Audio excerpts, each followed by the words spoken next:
और महाराज दशरथ के आंगन में पहुंचे, बड़े आसन से बैठा लिया है, सुंदर आसन दे दिए और हाथ जोड़कर बोले हैं प्रभु आप बहुत अच्छे समय पर आए हैं, तो मैं नहीं मालूम है मेरे घर में एक नहीं चार चार पुत्रों ने जन्म लिया है। महाराज विश्वामित्र बैठ गए, दशरथ ने बड़ा सम्मान किया है, भगवान के दर्शन किए हैं और एक बात कही महाराज दशरथ से विश्वामित्र ने, महाराज मैं तुम्हारे पास इसलिए नहीं आया हूं, मैं तुम्हारे पुत्र राम और लक्ष्मण को अपने साथ ले जाना चाहता हूं। बोले क्यों? जवाब दिया है मेरे आश्रम पर इनका शिक्षा का अध्ययन भी हो जाएगा और राक्षस लोग जो मेरा यज्ञ पूर्ण नहीं होने देते, मेरा यज्ञ भी सफल हो जाएगा, पूर्ण हो जाएगा। जो ये शब्द सुने हैं बंदो, महाराज दशरथ की आंखों से आंसू निकल पड़े और जवाब दिया महाराज आप ये क्या मांग रहे हो? मेरा सब कुछ ले जाओ, यहां तक राज्य भी ले जाओ, लेकिन राम लक्ष्मण को मुझे से जुदा न करो, क्योंकि तुम्हें नहीं मालूम है चौथे पन्न पर ये संतान हमें देखने को मिली है। और रो करके महाराज दशरथ बोले महाराज राम लक्ष्मण को मत ले जाओ, बस यही मेरे जीवन के सहारे हैं।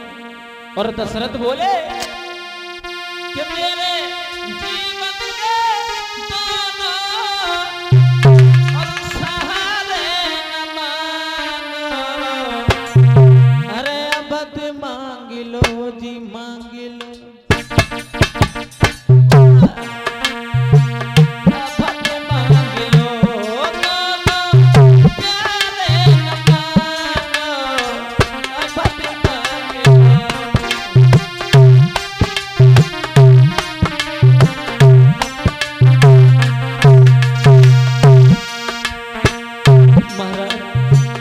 राम लक्ष्मण को मेरे से दूर न करो, यही मेरे जीवन के सारे। चौथे पन में मैंने पुत्रों का मुंह देखा है, इसलिए दशरथ बोले मेरी मैया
जवाब दिया है महाराज मेरा सब कुछ ले जाओ, धन दाम जो भी चाहिए मैं देने के लिए तैयार हूं, लेकिन राम लक्ष्मण को मेरे से दूर न करो।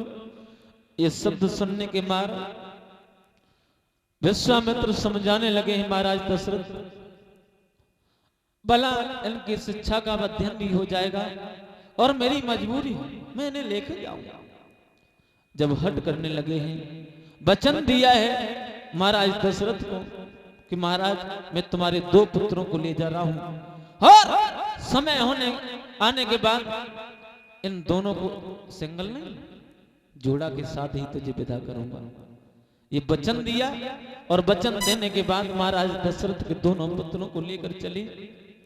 महाराज दशरथ की आंखों से आंसू निकल पड़े हैं और उसके बाद भगवान श्री राम लक्ष्मण विश्वामित्र के साथ में आगे बढ़े हैं।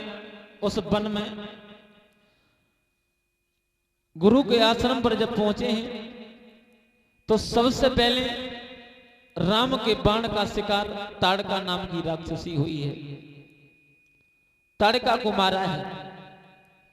आयु सुबन में ताड़िका मारी और सुखी भये सब देव तुखारी। सबसे पहले ताड़का नाम की राक्षसी का वध किया, गुरु के यज्ञ को पूर्ण कराया और उसके बाद उसी आश्रम पर रहने लगे हैं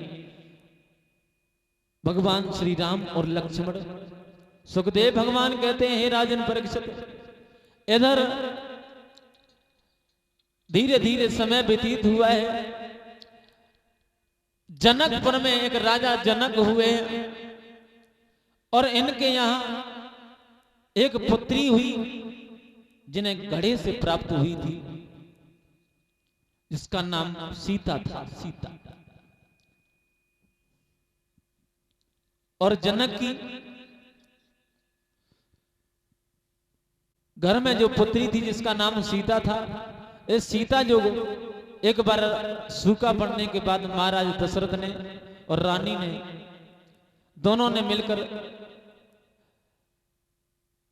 जब हल चलाया है तो उसके बाद हल में वो घड़ा फंस गया और घड़ा निकालने के बाद उसमें देखा एक पुत्री थी, उस पुत्री को निकाल लिया, उनका पालन पोषण किया है, उसी का नाम सीता पड़ा है। ये सीता बहुत सुंदर थी और उन्हीं महाराज जनक के यहाँ एक भगवान भोले बाबा का धनुष रखा था। वो धनुष इतना भारी था उसे कोई भी वीर पुरुष हिला नहीं सकता था। लेकिन एक दिन जनक की पत्नी सुनैना घर पर न होने के कारण और सीता ने खेल ही खेल में वो धनुष उठा लिया। अब जब वो धनुष उठाया उसके बाद महाराज जनक को मालूम पड़ा है कि मेरी पुत्री कोई साधारण पुत्री नहीं है। भला इस धनुष को किसी वीर बहादुर पुरुष ने नहीं हिला पाया और इस लड़की ने उठा के उसे अलग रख दिया। इसका मतलब है मेरी पुत्री कोई साधारण लड़की नहीं है। और उसी समय संकल्प किया है महाराज जनक ने और सोच